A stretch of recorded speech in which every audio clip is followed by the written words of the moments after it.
Yep, hello again. It's that dark, shadowy figure looming at you from a YouTube video yet again. Nick Dutch, hi, how's it going?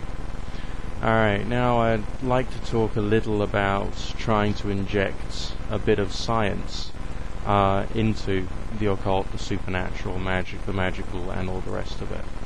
At this point, we stumble across one of the biggest obstacles yet. And that obstacle is that of perception and argumentation, and of course the phenomenon of logical fallacies. Now I just want to clear up a few points here. I would not be involved in this world at all if I had not seen very real, very stark, very clear ghosts when I was 4 years old. I would not have continued my investigation if I had not seen glimpses of the future in my dreams in my teenage years, which of course led me into both tarot and ritual magic. I would not have continued with ritual magic if I had not had the experience of the presence of an angelic being during a particular ritual. I would not have continued with investigation into astral projection if I had not shared dreams with people, which I had seemingly created myself and without any prior priming whatsoever. A lot of my time in my late 20s, my early 20s, my late teens and early 20s in the New Age and Pagan movement was to try and find out how I'd created these phenomena and how to control them. I naturally looked to people who called themselves magicians, occultists, New Agers, crystal healers, spiritualists, and all the rest of it to try and find some kind of explanation. When I was involved more with the magical, ritual magical side of things, and of course the witchcraft covens that I joined, they always quoted Aleister Crowley, who said that magic is the art and science of change in accordance with the will. However, these people demonstrated a complete lack of knowledge about scientific method or artistic creativity and how that is applied. It is my understanding that Crowley was using or abusing the word magic to mean an attitude towards life and trying to break down success in any particular action in life into artistic and scientific thinking. So it was kind of like, I would say pseudoscience, but that doesn't quite fit. A variety of trying to use scientific thinking when applied to life. So a lot of Crowley's writings was in fact analogies to the natural sciences and analogies to what can happen in your day-to-day life, in your business life, in your working life, in your career, and how to essentially make yourself more efficient through becoming a more thinking person.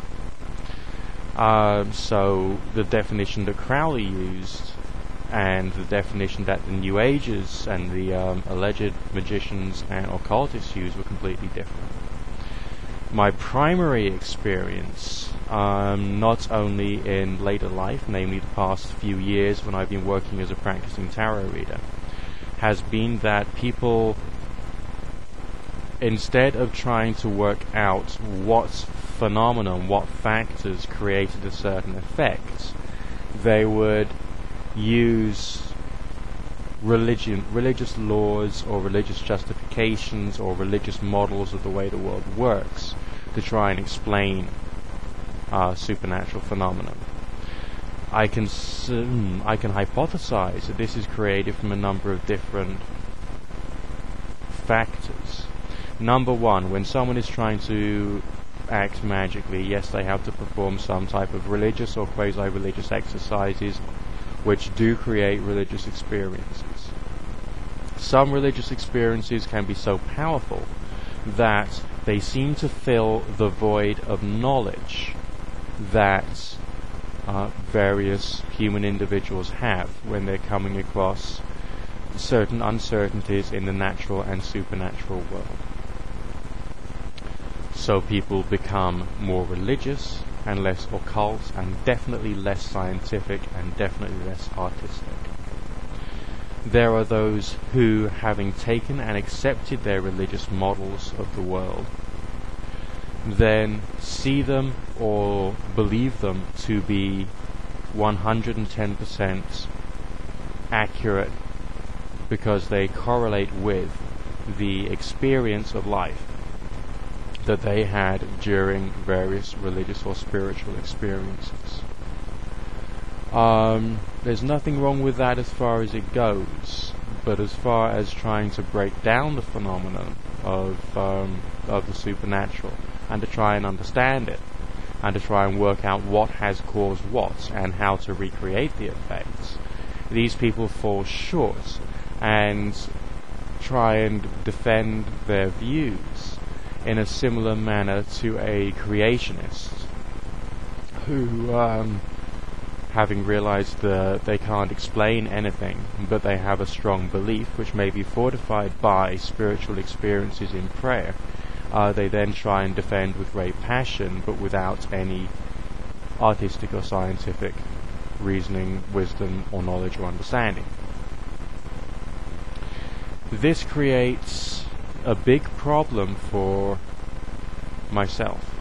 I would say people like myself, but I'm beginning to realize that there are very few people who are like myself and are still trying to find formula, so to speak, for the reliable creation of precognition, telepathy, spiritual healing, and a wide variety of other phenomena. Because that was my goal. That's why I got involved with the two witchcraft groups. That's why I got involved with essentially the pagan New Age world. I've come to the realization that these people like me, or people who try and understand the supernatural in a rational manner and try and work out what has created what, are in such a minority that we're probably 1% or possibly less of the total number of people who call themselves occultists, magicians, New Agers, and all the rest of it. Which suggests, therefore, that myself and anyone who tries to understand the supernatural in a rational and intelligent manner will be tarred with the same brush.